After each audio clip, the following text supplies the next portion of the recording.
साथ संगत जी, प्यार से कहना धन निरंकार जी। साथ संगत जी, आशा करता हूँ सतगुरु माता जी की कृपा से आप सभी अच्छे होंगे, स्वस्थ होंगे। साथ संगत जी, आप जी के चरणों में बहुत ही सुंदर आध्यात्मिक कहानी विचार, जिसका विषय है मन क्या है, क्या होता है मन। आइए साथ संगत जी जानते हैं इस आध्यात्मिक कहानी विचार के माध्यम से। साथ संगत जी, एक समय की बात है, हिमालय की गोद में बसे एक छोटे से गांव शांतिपुर में एक बालक जन्मा।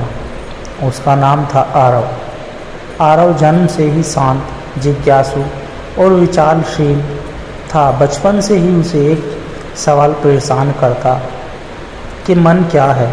जब वह 8 साल का हुआ तो उसने अपनी माँ से पूछा, माँ, ये मन क्या है जो कभी खुश हो जाता है, कभी दुखी, कभी कुछ चाहता है, फिर उसी से ऊब जाता है, ये क्यों ऐसा करता है। माँ ने मुस्कुराकर कहा, मन एक घोड़ा है बेटा, लेकिन उसकी लगाम तेरे हाथ में है। लेकिन उसकी लगाम तेरे हाथ में नहीं, तब तक नहीं जब तक तू उसे समझ ना ले। आरव के मन में उस दिन से सवाल गहराने लगा। जब वह 15 साल का हुआ तो उसने तय किया कि वह एक ऐसे गुरु की तलाश करेगा जो उसे बताए कि मन क्या होता है। साथ संगत जी, वह अपना घर छोड़ हिमालय की ओर निकल पड़ा। कई आश्रमों, साधुओं और विद्वानों से मिला। सब ने उसे कुछ न कुछ बताया। कोई कहता मन माया है, कोई कहता मन भ्रम है, किसी ने कहा मन की तो कोई सत्ता ही नहीं, बस यह विचारों का खेल है। पर आरव का मन इन उत्तरों से शांत नहीं हुआ। एक दिन वह एक गुफा के पास पहुंचा, जहां एक वृद्ध साधु ध्यान में लीन थे। साधु का नाम था तत्वबोधानंद। उनकी आंखें शांत झील सी थी, जैसे वे सब कुछ देख चुके हो। आरव ने पूछा, गुरुदेव, कृपया मुझे बताइए मन क्या है। स्वामी जी ने आंखें खोली और कहा, मन जानना है तो पहले उसे देखना सीख। मन की गति वायु से भी तेज है, पर वह कहीं भी स्थिर नहीं होता। पहले तू उसे देख, फिर समझ। उन्होंने आरव को ध्यान की विधि दी। हर सुबह उठकर नदी के किनारे बैठ, आंखें बंद कर श्वास पर ध्यान दे। हर विचार को आते जाते देख, मत उलझ, मत पकड़, बस देख। आरव ने वही किया। दिन, हफ्ते, महीने बीतने लगे। पहले तो विचारों की बाढ़ आई। बचपन की यादें, घर की चिंता, भविष्य का डर। कभी वह रोता, कभी डरता, कभी थक जाता, पर धीरे धीरे उसने विचारों से लड़ना छोड़ दिया। वे जैसे आए वैसे ही जाने लगे। एक दिन अचानक उसके भीतर एक गहरा सन्नाटा उतरा। विचार रुक गए, समय थम गया। वह बस था विचारहीन, शांत आनंद में। जब वह ध्यान से उठा, वह रो पड़ा। उसने दौड़कर स्वामी जी को कहा, गुरुदेव, आज मैंने मन को देखा। वह कोई वस्तु नहीं, वह बस बहता है। उसे देखो तो वह रुकता है, उसे पकड़ो तो भागता है। स्वामी जी मुस्कुराए और बोले, अब तू जान गया कि मन क्या है। वह तेरा दास है, तू उसका स्वामी। जब तू अवचेतन में बहता है, वह तुझे चलाता है। जब तू सजग होता है, तू उसे चलाता है। आरव अब 25 साल का हो चुका था। वह गांव लौटा। पहले लोग उसे पहचान नहीं पाए। उसका चेहरा चमक रहा था, आंखों में करुणा थी, चाल में स्थिरता थी। वह गांव में एक छोटा सा आश्रम बनाने लगा। वहाँ बच्चों को ध्यान सिखाता, बड़ों को सुनाता। मन को बदलना नहीं, समझाना है। जो समझ गया वह मुक्त हो गया।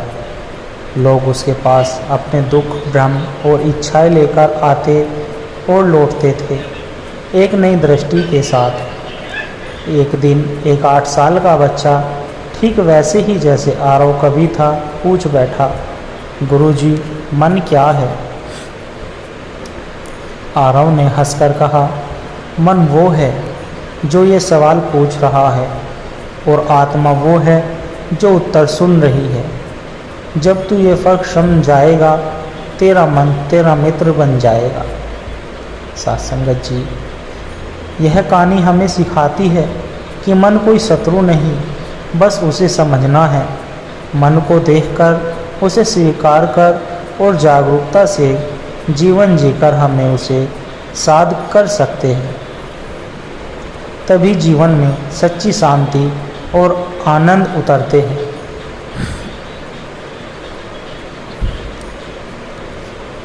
सत्संगत जी, मन के दर्पण में कभी कभी मन दिखाता है पर भीतर तूफान चलता है, और कभी मन बेचैन होता है पर भीतर कहीं एक दीपक जल रहा होता है। क्या मन वही है जो सोचता है या वो है जो हमें सोचने देता है? सत्संगत जी, यह कहानी एक वृद्ध कुम्हार और एक युवा लड़के की जो खोज रहे हैं मन का असली रूप। सत्संगत जी, रेगिस्तान, राजस्थान के रेगिस्तान में एक गांव था जिसका नाम धोलवाला था। वहाँ हर घर में लोग मिट्टी के बर्तन बनाते थे, पर सबसे अद्भुत बर्तन बनाता था बाबा रत्नेश, जो 70 साल के थे। इस वृद्ध कुम्हार की खास बात थी, वह हर बर्तन बनाते समय ध्यान में चला जाता था। गांव के लोग कहते उसके बर्तन में कोई जादू होता है, जैसे मन को छू जाता है। एक दिन शहर से आया एक 17 साल का लड़का जिसका नाम वीर था। वह जीवन से थक गया था, निराश था। उसका मन हर समय उलझा रहता। उसने बाबा से कहा, बाबा, मेरा मन बहुत परेशान है, हर समय सोचता है, डरता है, कुछ नहीं सूझता। क्या आप मुझे मेरा मन दिखा सकते हैं? बाबा मुस्कुराए और बोले, मन देखने के लिए तू तैयार है? वीर ने कहा, हाँ, मैं किसी भी परीक्षा से गुजरूंगा। बाबा उसे ले गए गांव के बाहर, जहाँ एक सूखी झील थी। उन्होंने कहा, यहाँ बैठ और सिर्फ अपने मन को देख, जैसे तू किसी और को देख रहा हो। वीर बैठा। शुरू हुआ विचारों का तूफान। क्या मैं सही कर रहा हूँ? क्या बाबा पागल है? मुझे घर जाना चाहिए। वह भागना चाहता था, लेकिन बाबा हर रोज आते, बस एक ही बात कहते, देखता रह, मत भाग। 20 दिन बीत गए। वीर ने पहली बार देखा उसका मन बोलता है, डरता है, पर वह मन नहीं है, वह साक्षी बनना सीख गया। एक दिन बाबा उसे अपने घर ले गए। दीवार पर एक बड़ा धूल से भरा दर्पण था। बाबा बोले, इसमें अपना चेहरा देख। वीर बोला, बाबा, इसमें कुछ साफ नहीं दिख रहा है। बाबा ने मुस्कुराकर कहा, ऐसे ही तेरा मन है। जब तक यह धूल यानी विचार, वह कामना साफ नहीं होगे, तू खुद को नहीं देख सकता। वीर उस दिन से दर्पण को रोज साफ करता और साथ ही अपने भीतर के विचारों को भी हर रोज ध्यान करता, कम बोलता, भीतर झांकता। एक दिन बाबा ने जानबूझकर उसके बनाए हुए सारे बर्तन तोड़ दिए। वीर क्रोधित हो गया, चिल्लाया, लेकिन बाबा शांत रहे। फिर बाबा बोले, मन तब असली दिखता है जब तू किसी घटना पर प्रतिक्रिया देता है। क्या तू क्रोध था या बस एक क्षणिक लहर? वीर समझ गया, मैं वो नहीं हूँ जो पल पल बदलता है। 6 महीने बीत गए। वीर अब वैसा नहीं रहा। वह शांत था, गहराई से देखता था, कम सोचता और ज़्यादा समझता। अब लोग उसके पास आकर पूछते, वीर तुम इतने शांत कैसे रहते हो? वह मुस्कुराकर कहता, जब मन को समझ लिया तब जीवन खुद ही सरल हो गया।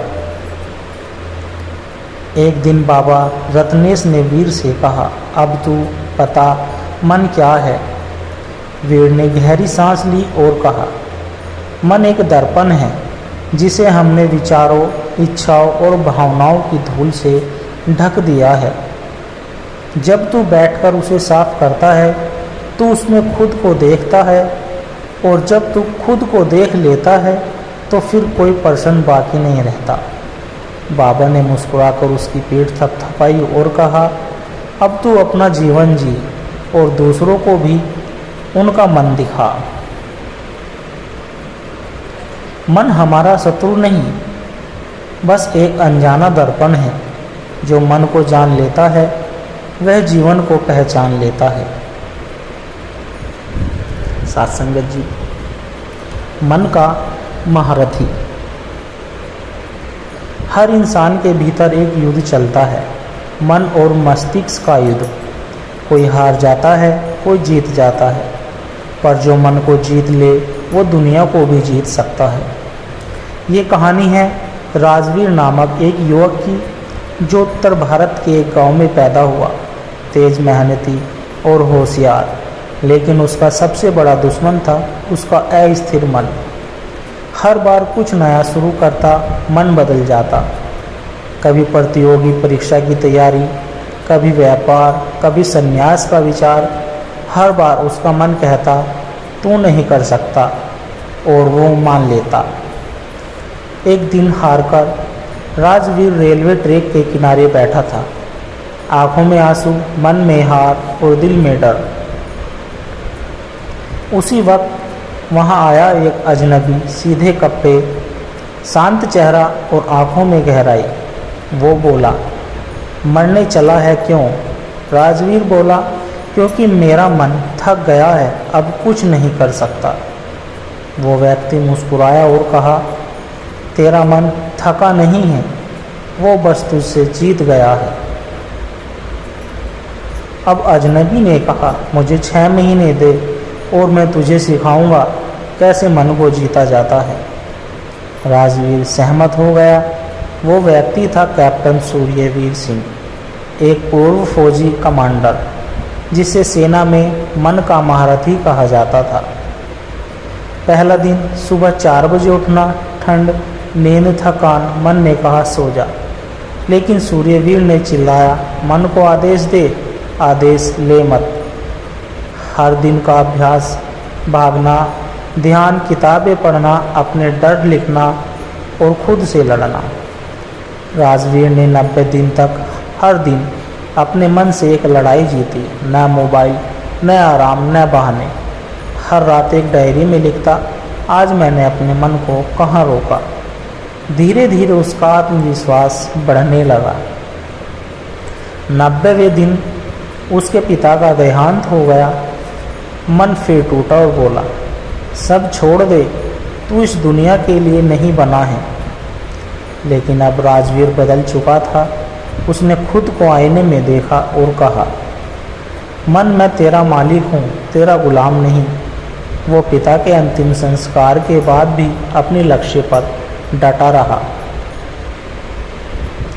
6 महीने पूरे हुए। राजवीर अब एक बदला हुआ इंसान था। सुबह उठता, समय का पाबंद, आत्मविश्वासी, ध्यानशील। वो अब IPS की तैयारी करने लगा। हर दिन 8 घंटे पढ़ाई, 1 घंटा ध्यान, 1 घंटा एक्सरसाइज। 1 साल बाद रवि ऑल इंडिया रैंक 14 लेकर IPS बन गया। पत्रकार ने पूछा, राजवीर जी, आपकी सफलता का क्या राज है?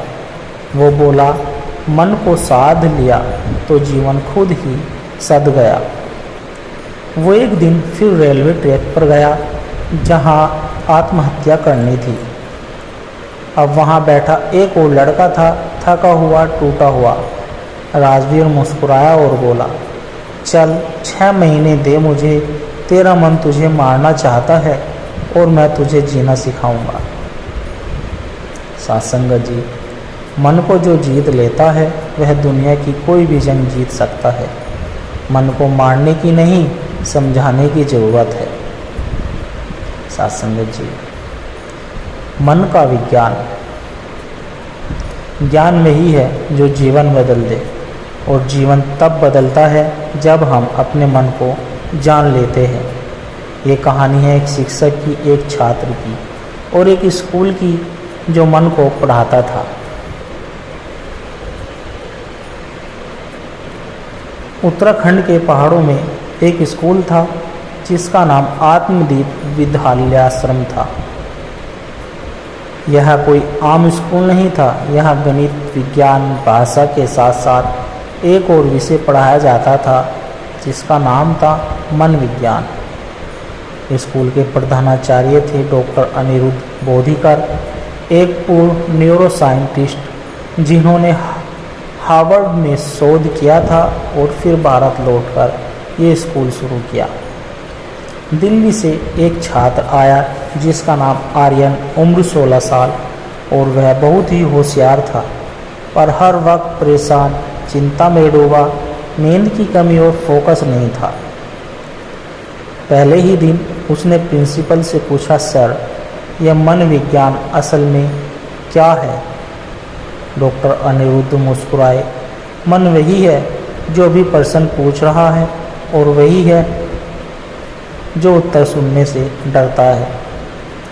आर्यन की कक्षा में रोज 1 घंटा मन विज्ञान होता था जहां उन्हें ये सिखाया गया, मन है विचारों की लहरें, मस्तिष्क है उसका यंत्र, चित्त यादें, बुद्धि निर्णय, अहंकार, मैं की भावना, मन, इच्छा और भावना।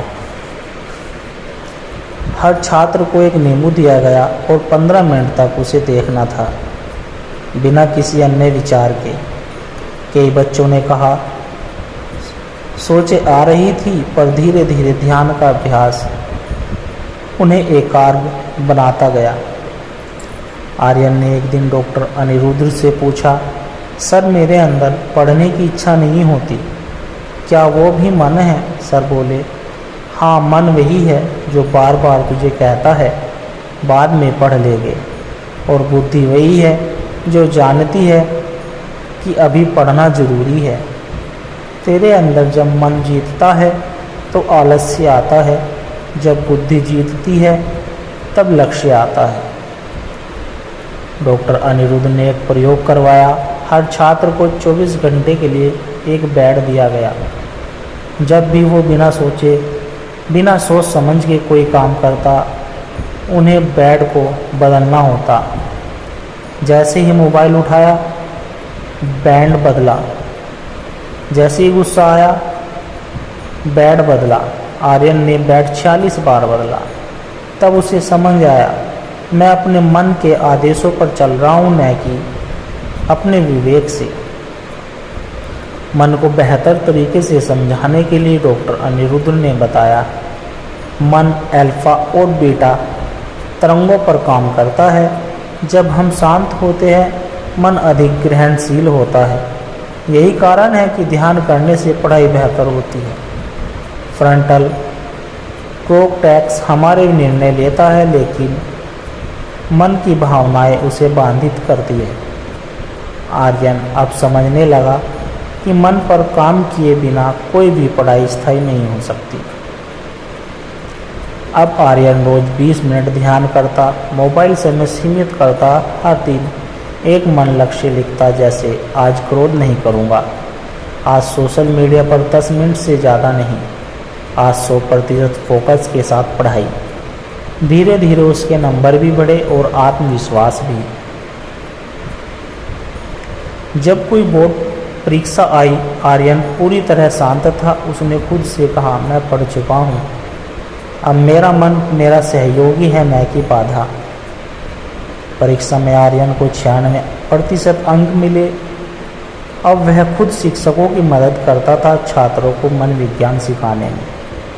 डॉक्टर अनिरुद्ध ने कहा, अब तुझे एक सच्चा शिक्षक बनने की दिशा में पहला कदम मिला है, क्योंकि जो अपने मन को सिखा ले वही दूसरों को शिक्षा दे सकता है। सत्संगत जी, मन को जाने बिना शिक्षा अधूरी है, और जिसने मन को पढ़ लिया उसके लिए कोई विषय कठिन नहीं होता। सत्संगत जी, दास के द्वारा कहे गए प्रेरणादायक कहानी विचार यदि आप जी को अच्छे लगे हो तो वीडियो को लाइक, शेयर और कमेंट ज़रूर कर दे, और दास के चैनल सोना इंस्पायर विचार को भी सब्सक्राइब कर दे, और दास को आशीर्वाद दे कि हर रोज़ आप जी के चरणों में ऐसी ही एक प्रेरणादायक कहानी विचार लेकर आता रहूं। और कमेंट बॉक्स में धन निरंकार जी ज़रूर लिख दे। सत्संगत जी, प्यार से कहना धन निरंकार जी।